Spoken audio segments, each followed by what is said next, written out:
The massive space station, called Nexus, hung like a glittering jewel against the black stars. Ships of every shape and size docked at its countless bays. Traders from 100 different worlds walked its corridors, speaking in voices that clicked, hissed, and hummed.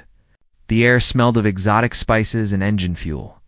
In the crowded main plaza, creatures stopped their conversations when they heard a familiar name whispered from stall to stall. Kethver the Relentless was coming to Nexus Station. It's the very mention of his name made even the bravest merchants step back into the shadows. Kethver stood 9 feet tall, his body covered in scales as black as deep space. His amber eyes burned like small suns, and when he walked, his heavy footsteps echoed through the metal corridors. 2 rows of sharp teeth gleamed when he smiled, which was never a good sign for anyone nearby. The Drakai warrior had spent 20 years hunting the most dangerous criminals in the galaxy, and he had never once failed to bring in his target, his ship. The Shadowclaw was docked in the high-security section of the station. Inside its armored hull, a special room displayed the trophies of his successful hunts. Preserved heads of crime lords stared from glass cases. The skull of a rogue artificial intelligence sat on a metal shelf. Even the horn of a fallen god from the outer rim decorated his wall. Each trophy told the story of another impossible hunt. Completed, another target brought to justice. The cantina where Kethver conducted his business sat in the darkest corner of the station. Gatta red lights cast long shadows across tables where beings drank liquids that would poison most species. Air was thick with smoke from a dozen different worlds. When the hunter entered, conversation stopped. Even the music seemed to grow quieter. At a corner table sat Zix, a thin creature with 4 arms and skin like purple silk. The Kellinari information broker dealt in secrets and contracts, selling knowledge to whoever paid the highest price. His large black eyes darted nervously around the room as Kethver approached. The hunter's reputation was enough to make anyone nervous, even those who worked in the shadow business. "You have work for me," Kethver said, his voice like grinding stone. He did not ask questions. People only called for him when they had jobs that no one else could handle. Zix pulled out a small datapad and slid it across the table with one of his 4 hands. "This is different from your usual contracts," he said, his voice barely above a whisper. "The target is human." Kethver looked at the information on the screen. Target's name was Jake Morrison. The image showed an ordinary-looking human, male with brown hair and green eyes. He appeared to be in his early 30s, with no visible scars or cybernetic enhancements. According to the file, Jake stood 6 feet tall and weighed about 200 pounds. For a being who had hunted creatures that could tear apart starships with their bare hands, this seemed almost insulting. "What did this human do?" Kethver asked, though he rarely cared about the reasons behind his contracts. A job was a job, and he always completed his jobs. "The client did not say," Zix replied, his 4 hands fidgeting with his drinking glass. "But look at the payment amount." Kethver's amber eyes widened slightly as he saw the number. 50 million galactic credits. It was enough money to buy a small moon or a fleet of warships. In all his years of hunting, he had never seen a bounty so large for what appeared to be such an ordinary target. "There must be a mistake," the hunter said. "This amount of money is for major crime lords or war criminals. This human appears to be nothing special."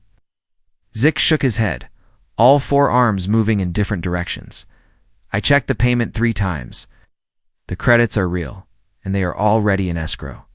Whoever wants this human caught is very serious about it." Kethver studied the file more carefully. Jake Morrison worked as a salvage operator in the Outer Rim territories. He flew a cargo ship called the Lucky Strike, collecting scrap metal, an abandoned technology from old battlefields and dead stations. His criminal record was completely clean. He had no known enemies, no outstanding debts, and no political connections. By every measure, Jake Morrison was the most boring target Kethver had ever been offered. "The contract specifies that the target must be brought in alive," Zix continued. "No exceptions. The client wants to speak with him personally." "Where is he now?" Kethver asked, already planning his approach. Humans were fragile compared to most galactic species. Their bones broke easily, their skin tore without much pressure, and they could only survive in a narrow range of temperatures and atmospheric conditions. Capturing one alive should be simple work. His last known location was in the Kepler debris field, Zik said. Transferring the coordinates to Kethfer's personal communicator, he was collecting salvage from the old war zone there. Kethfer stood up, his massive frame casting a shadow over the entire table. The Kepler debris field was 3 days away at maximum speed. It was a graveyard of ancient starships from a war fought before most current civilizations had developed space travel. Scavengers like Jake Morrison made their living picking through the wreckage, looking for anything valuable enough to sell. The payment will transfer automatically when you deliver the target, Zik said. The client wants proof of capture within 1 standard month. As Kethfer walked back to his ship, he could not shake the feeling that something about this contract was unusual. In 20 years of hunting, he had learned to trust his instincts. They had kept him alive through countless battles and impossible situations. But 50 million credits was 50 million credits, and Jake Morrison was just a human. The Shadowclaw undocked from Nexus Station with smooth precision. Kethfer set course for the Kepler debris field, his ship's powerful engines pushing through hyperspace toward what he assumed would be one of the easiest hunts of his career. The hunter had no way of knowing that this simple human salvage operator would challenge everything he believed about strength, honor, and what it truly meant to be a warrior. In the ship's trophy room, empty spaces waited for new additions. Soon, Kethfer thought he would add another successful hunt to his collection. After all, how dangerous could one ordinary human possibly be? 3 days later, the Shadowclaw dropped out of hyperspace at the edge of the Kepler debris field. Kethfer looked through his ship's viewing screen at the massive graveyard of ancient starships floating in the darkness. Twisted metal hulks drifted in slow circles around each other, some as large as cities. The battle that created this cemetery had happened over 1,000 years ago, but the wreckage still filled an area of space the size of a small solar system. Kethfer's ship computers began scanning for human life signs. The technology was advanced, enough to detect a single heartbeat from several light years away. Within minutes, the scanners found what they were looking for. A small cargo ship was moving slowly through the debris field, following a careful path between the larger wrecks. Target located, the ship's computer announced in its cold mechanical voice. The vessel matches registration data for the lucky strike. Kethfer smiled, showing his sharp teeth. Jake Morrison was exactly where Zix had said he would be. The human was following predictable salvage routes, moving from one wreck to another like he had done hundreds of times before. This hunt would be over before it truly began. The Shadowclaw moved silently through the debris field. Kethfer's ship was designed for hunting, with stealth systems that made it nearly invisible to most scanners. He positioned himself behind a broken battleship and watched as the lucky strike approached an old destroyer that had been split in half by weapons. Fire centuries ago, Jake Morrison's ship was old and beaten up. With patches welded over hull damage and mismatched engine parts, it looked like it might fall apart at any moment, but it moved with the easy grace of a vessel that had been carefully maintained by someone who knew every bolt and wire. The human pilot guided his ship into the destroyer's cargo bay with the skill of someone who had spent years navigating dangerous spaces. Kethfer waited until Jake had entered the wreck and moved his ship closer.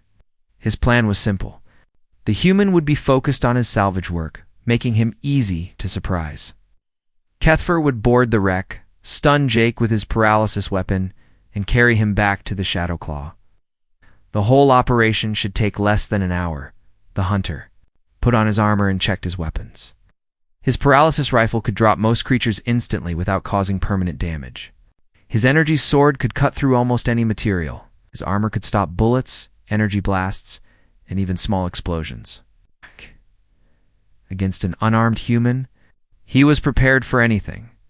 Kethfer docked his ship to the destroyer's hull and cut through the airlock with his sword. The inside of the old warship was dark and cold, lit only by the glow from his helmet lights. Gravity generators still worked in some sections, creating a maze of corridors that ran in different directions. The air was thin but breathable, kept in place by emergency force fields that had somehow survived 1,000 years. Following his scanner readings, Kethver moved through the ship toward Jake's location. The human was working in the main cargo hold, using a plasma cutter to remove valuable components from damaged machinery. The work was slow and careful, requiring skill to avoid damaging the parts he was trying to salvage. Kethver positioned himself at the entrance to the cargo hold and raised his paralysis rifle. Jake Morrison stood with his back turned, completely unaware that the galaxy's most dangerous hunter was 20 feet behind him. This was going to be the easiest 50 million credits Kethver had ever earned.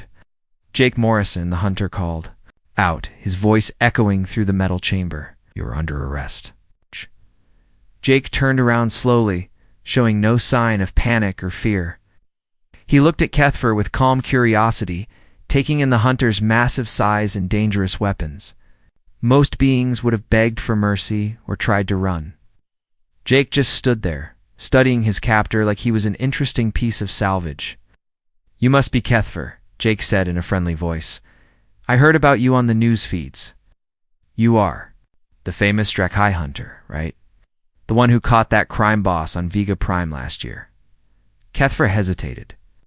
In 20 years of hunting, no one had ever responded to his arrest announcement with polite conversation.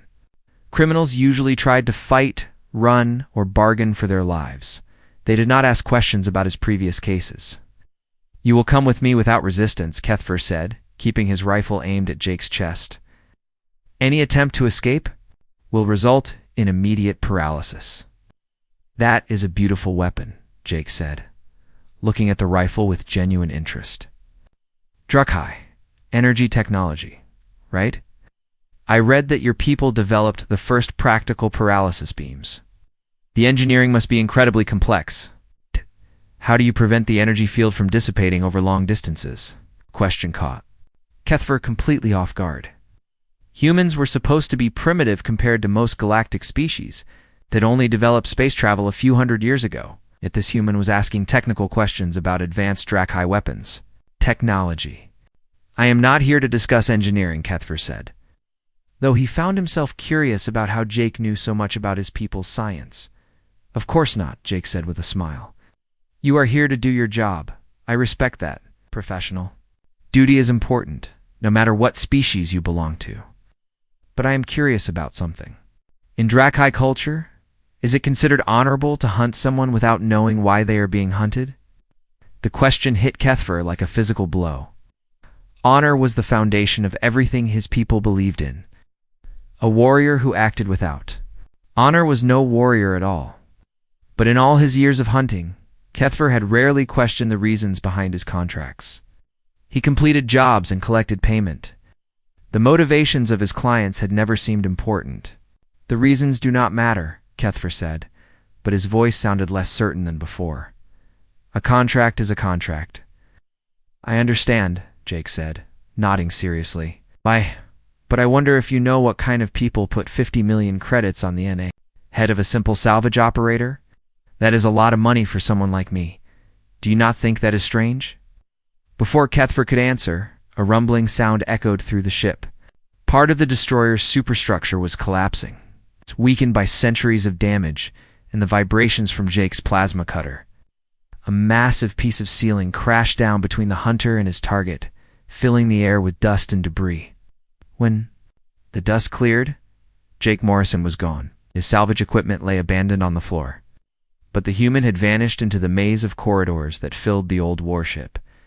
Kethver cursed in his native language and began pursuit, but Jake had a head start and knew the layout of the wreck better than his hunter did. For the first time in 20 years, Kethver's target had escaped, but more disturbing than the failed capture was the seed of doubt that Jake's questions had planted in the hunter's mind. What kind of people would pay 50 million credits for an ordinary human? And why had Jake seemed more interested in talking than running for his life? Hunt was just beginning, but already it was unlike anything Kethver had ever experienced. For 6 days, Kethver chased Jake Morrison across 3 different star systems. Every time the hunter thought he had cornered his target, the human found a way to escape. Jake used his knowledge of salvage sites and trading routes to stay one step ahead, jumping from one hiding place to another like a ghost. What frustrated Kethfer most was not the difficulty of the chase, but the strange conversations that happened during each encounter. Every time they met, Jake would ask questions about Drakai culture or share thoughts about human philosophy. The humans seemed more interested in learning about his hunter than in saving his own life. During a brief confrontation on a mining station, Jake had asked about Drakai family traditions. When Kethfer cornered him in an abandoned warehouse, Jake wanted to know about the warrior code that guided Drakai society. Each conversation left the hunter more confused and uncertain than before. The chase finally led them to Forge Prime, a heavy industrial world covered in factories and mining operations. At the planet's surface was hidden under thick clouds of smoke and steam from countless machines that worked day and night. Jake's ship, the Lucky Strike, was detected landing near an abandoned section of the planet where old smelting facilities sat empty and forgotten. Kethfer tracked Jake through the maze of rusted machinery and broken conveyor belts. The abandoned smelting facility was huge, filled with furnaces the size of buildings and metal tanks that could hold entire starships. Pipes and walkways created a three-dimensional puzzle of hiding places and escape routes. The hunter moved carefully through the facility, his sensors tracking Jake's heat signature to the main processing floor. This time, Kethfer was determined not to let his target escape. He had positioned his ship to block all the exits and set up sensor nets to detect any movement. Jake stood in the center of the main floor, surrounded by massive smelting equipment that had been shut down years ago. He was not hiding or running.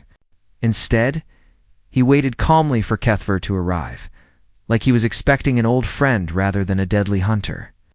"You know, Kethfer," Jake said as the hunter approached with his weapon raised, "I have been thinking about something during our chase. In all your years of hunting, have you ever asked yourself why someone would put 50 million credits on the head of a simple salvage operator?"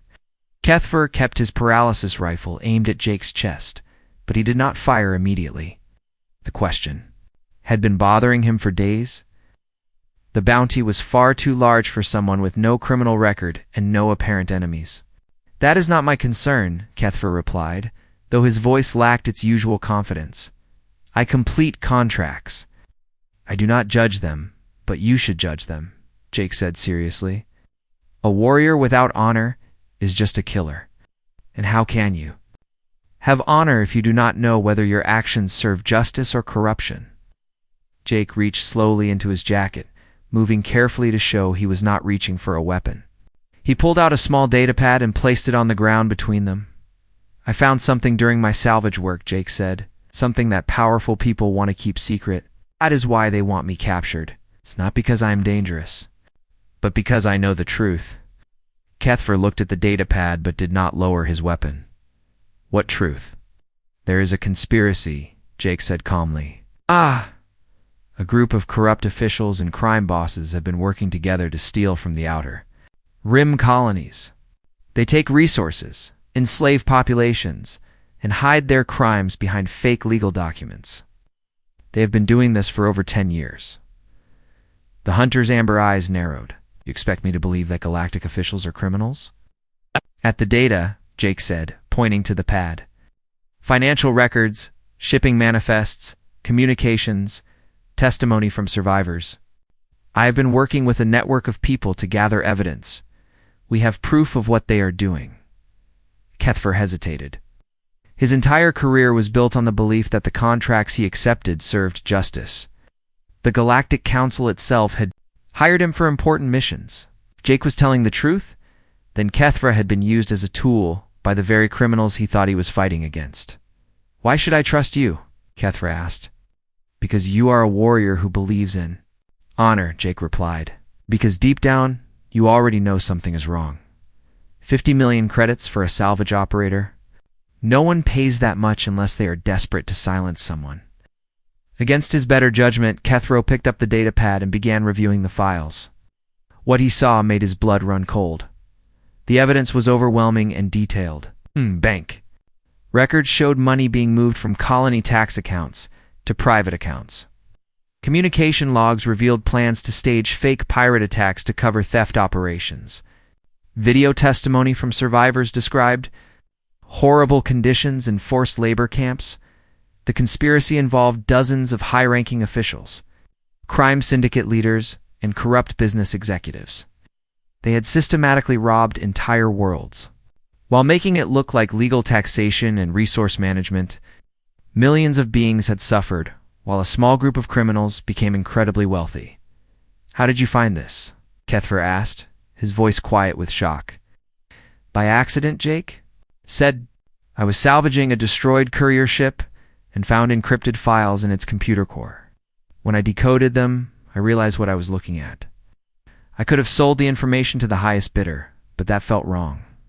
These people are stealing lives, not just money." Kethfer continued reading the files. The scope of the corruption was staggering. Colonies that should have been thriving were kept poor and desperate.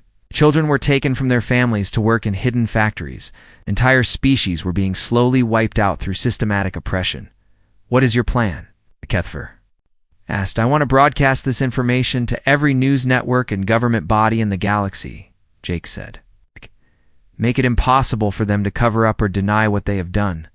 But I need to reach a secure transmission facility, and your hunt has made that almost impossible." Kethfer looked at the human standing calmly before him. Jake Morrison could have run when he saw the hunter approaching. He could have tried to fight or bargain for his life. Instead, he had chosen to trust a deadly predator with the truth. Hoping that honor meant more than money, the hunter's communicator buzzed with an incoming message. It was from his employers, demanding an update on his progress. The message carried a threatening tone: complete the job quickly or face consequences. Kethfer realized he was at a crossroads that would define the rest of his life. He could complete his contract, collect 50 million credits, and continue serving a system he now knew was corrupt. Or he could choose honor over profit and help Jake expose the truth. The choice was easier than he expected. Kethfer lowered his weapon and looked directly into Jake's eyes. "What do you need me to do?" Jake smiled, and for the first time since their chase began, it was not the calm smile of someone facing death. It was the genuine smile of someone who had found an unexpected ally. "I need a ship with military-grade communication equipment," Jake said. "Something that can broadcast to the entire galaxy at once." Kethfer's ship, the Shadowclaw, had exactly that kind of equipment. The hunter had just made a decision that would change everything he thought. He knew about strength, honor, and what it truly meant to be a warrior. Kethfer stood in the abandoned smelting facility, his mind racing as he processed what Jake had shown him. 20 years of hunting had taught him to read people, and everything about the human told him that Jake was speaking the truth. Was too detailed and too consistent to be fake.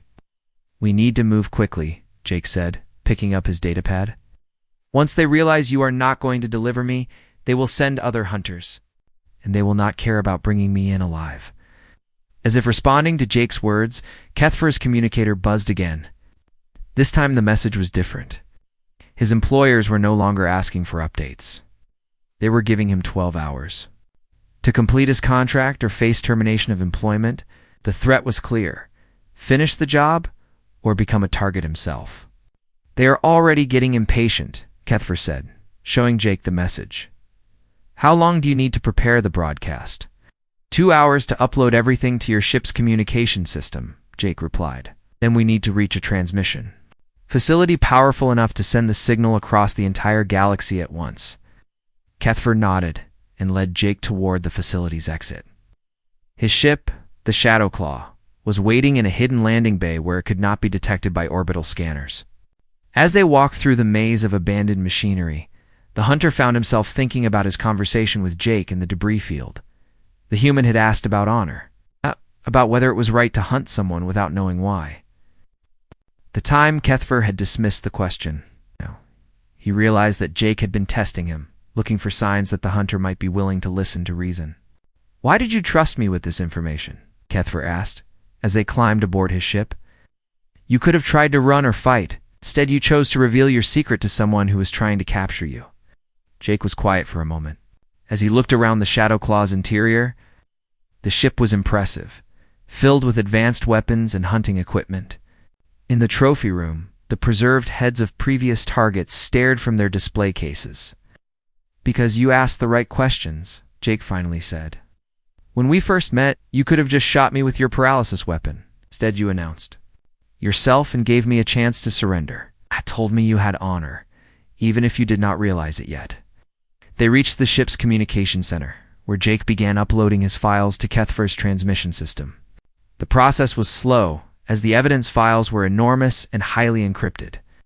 While they waited, Kethfer reviewed the data more carefully. The conspiracy was even worse than he had first thought. Entire star systems had been systematically stripped of their resources while their populations were kept ignorant of what was happening. Children were being taken from their families and sold into slavery. Colonies that tried to resist were destroyed, and their survivors scattered across the galaxy. "How many people know about this?" Kethfer asked. "About 50 beings across different worlds," Jake said. "Scientists, journalists, government workers who discovered pieces of the puzzle. Most of them are hiding or already dead. The conspiracy has been very thorough about silencing anyone who gets too close to the truth." As Jake spoke, alarms began sounding throughout the ship. Kethfer rushed to the command center and looked at his sensor displays. A fleet of ships was approaching Forge Prime, moving fast and heading directly for their location. "We've company," Kethfer said grimly. 15 ships, all heavily armed. They are not here to arrest us. They are here to make sure we never leave this planet." Jake joined him at the sensor station and studied the approaching fleet. "I recognize some of those ship designs. That large one in the center belongs to Vex Corden, a crime boss who works for the conspiracy. They must be very worried about what we might reveal." Kethfer began powering up his ship's weapons and shields. The Shadowclaw was fast and well armed, but it was designed for hunting single targets, not fighting entire fleets. Against 15 ships, their chances of escape were very small. "How much longer do you need to finish the upload?" Kethfer asked. 20 minutes, Jake replied, checking the progress on his datapad. "But we do not have 20 minutes. They will be here in 10. Kethfer made a quick decision. He activated his ship's emergency beacon, sending a distress signal on frequencies used by salvagers, traders, and other independent operators. If any friendly ships were in the area, they might come to help. It was a slim hope, but better than nothing. The Shadowclaw lifted off from the landing bay just as the first enemy ships entered the planet's atmosphere. Energy blasts lit up the sky as Vex Cordan's fleet opened fire, trying to destroy the facility and everyone in it. Kethfer piloted his ship through the attack, using the industrial structures as cover, while Jake continued working on the upload. "Got it," Jake said as the progress bar reached completion. "All the files are in your system. Now we just need to reach a transmission facility." "I know a place," Kethfer said, setting course for hyperspace. "Avon's Rest has an ancient communication, a ray that can broadcast across the galaxy. It is 3 hours away if we can make the jump." The enemy fleet pursued them as they climbed toward orbit. The Shadowclaw's shields flared under heavy fire, but Kethfer's piloting skills kept them ahead of their attackers. Just as they reached the edge of space, something unexpected happened. Other ships began appearing around them. A battered cargo vessel piloted by a Veltar mechanic named Torin opened fire on Vex Cordan's flagship, a family of Zinthari refugees. And a modified transport ship joined the battle, their jury-rigged weapon systems blazing. Even a squad of reformed pirates arrived to help, their stolen military fighters diving into the enemy formation. "How did they know to come here?"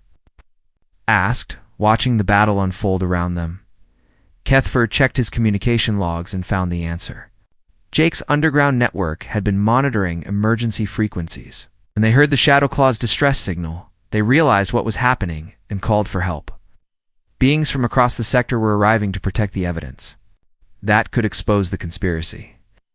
"Your friends are risking their lives for this," Kethfer said with respect in his voice. "They are not just my friends," Jake replied. "They are people who have suffered under this corruption. Some of them lost their families. Others had their homes destroyed. They know this might be their only chance for justice." The battle raged around them as more ships arrived to join the fight. Kethfer used the confusion to make his hyperspace jump. carrying Jake and the precious evidence toward Haven's Rest. Behind them, ordinary beings from across the galaxy fought against professional criminals and corrupt officials, united by their desire to see the truth revealed. For the first time in his life, Kethfer understood what Jake had been trying to tell him. True strength was not about being the best hunter or having the most powerful weapons. It was about being willing to risk everything to protect others, even when the odds seemed impossible. The human sitting next to him had inspired an entire galaxy to stand up and fight for what was right. That was a kind of power that no weapon could match. The Shadowclaw dropped out of hyperspace near Haven's Rest, a small, neutral world that floated alone in empty space. The planet looked peaceful from orbit, covered in green forests and blue oceans. But hidden on its surface was something very special, an ancient transmission facility built by a civilization that had vanished long before humans had even learned to make fire. There, Jake said, pointing to a massive structure that rose from the planet's northern continent. The facility looked like a silver mountain, covered in geometric patterns that seemed to shift and change in the light. The ancients built it to communicate across the entire galaxy. We can reach it. We can broadcast the evidence everywhere at once. Kethfer guided his ship toward the planet's surface, but his sensors detected a problem. They were not alone. Dozens of ships were already in orbit around Haven's Rest, and more were arriving every few minutes. Some belonged to Vex Cordan's crime syndicate. All of them had the same goal: kill Jake Morrison and destroy the evidence before it could be revealed. They got here. First, Kethfer said grimly, the facility is surrounded. As they entered the planet's atmosphere, energy blasts began lighting up the sky around them. The enemy ships opened fire immediately, trying to shoot down the Shadowclaw before it could land. Kethfer twisted his ship through the attack, preparing the evidence files for immediate transmission. I can set up an automatic broadcast, he said. If we can get within range of the facility, the files will upload themselves, even if we do not survive. The Shadowclaw landed hard near the base of the ancient structure, its hull smoking from multiple hits. Through the viewing ports, they could see enemy soldiers surrounding the facility. Dozens of different species worked together: corrupt humans, criminal Drachi, hired mercenaries from across the galaxy. All of them wanted to prevent the truth from being revealed. We will never make it through all of them, Kethfer said, checking his weapons. He had enough ammunition for a short fight. We have to try. They stepped out of the Shadowclaw into a storm of energy blasts and projectile weapons. Kethfer's armor protected him from most of the fire, while Jake stayed close behind him, protected by the hunter's larger body. They fought their way toward the facility's entrance. But the enemy had too many soldiers and too much firepower. Just when their situation seemed hopeless, something incredible happened. Ships began landing all around the facility, but these were not enemy vessels, and they had brought reinforcements. Torin, the Veltar mechanic, arrived with a squad of reformed pirates, their stolen weapons blazing as they charged into rescored into battle. The Zenthari refugee family deployed their personal combat mechs, massive machines that walked on two legs and carried enough firepower to level city blocks. Even some low-level government officials who had discovered the conspiracy came forward, bringing additional evidence and testimony to support Jake's files. The battle became a turning point in galactic history. As word spread that the evidence was about to be revealed, more ships arrived to help. Ordinary beings who had suffered under the conspiracy's corruption came from across the galaxy. Farmers whose crops had been stolen, workers whose families had been enslaved, merchants who had been cheated, all of them united to protect the truth. Jake and Kethfer fought their way through the chaos toward the transmission facility. The ancient structure seemed to recognize their approach, its geometric patterns glowing brighter as they climbed the steps to its main entrance. Inside, the facility was filled with technology that no current civilization fully understood, but Jake had studied the old records and knew how to operate the basic systems. Cover me, Jake said, connecting his datapad to a crystal interface that sparkled with internal light. This will take 5 minutes to upload everything. Kethfer stood guard at the entrance, his energy sword cutting down anyone who tried to stop the broadcast. Outside, the battle raged as Jake's allies fought desperately to buy them time. Slowly, The progress indicator on Jake's pad climbed toward completion. With 30 seconds left, Vex-Corden himself appeared at the facility. Entrance. The crime boss was nearly as large as Kethfer, with cybernetic enhancements that made him incredibly dangerous in combat. He raised a massive plasma cannon and aimed it directly at Jake. "Stop the upload or I will kill you both," Vex snarled. Jake did not even look up from his work. 10 seconds, he said calmly. Vex fired his weapon, but Kethfer threw himself in front of the blast. As he struggled to get back up, Jake's upload reached 100%. The transmission began immediately. News network, government communication system, and public broadcast facility in the galaxy received the evidence simultaneously. The conspiracy's crimes were revealed in perfect detail, transmitted to billions of beings across thousands of worlds. Within minutes, the story was spreading faster than any attempt to suppress it could follow. Vex-Corden screamed in rage and raised his weapon again, but the battle was already over. His own soldiers were surrendering as they realized their employers had been exposed. Corrupt officials were fleeing the planet, knowing that their crimes could no longer be hidden. In the days that followed, the galaxy transformed. The conspiracy collapsed as its members were arrested or fled into hiding. The stolen resources were returned to their rightful owners. The enslaved beings were freed and reunited with their families. New laws were passed to prevent such corruption from happening again, but for Kethfer. The most important moment came 3 weeks later when he approached Jake with a formal request.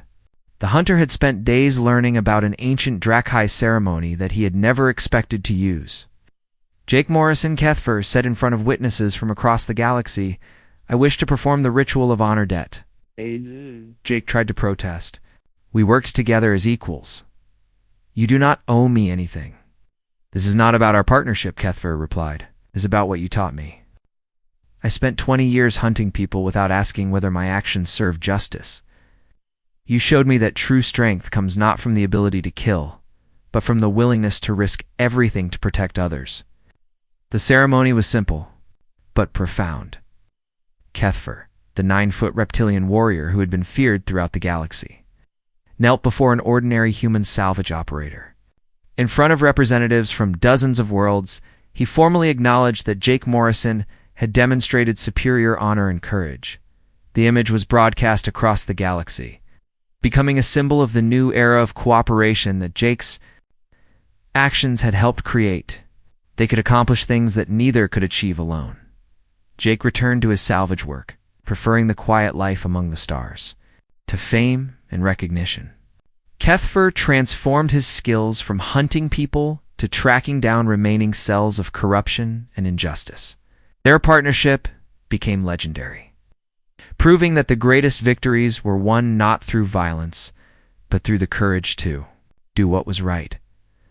The question that had started everything finally had its answer.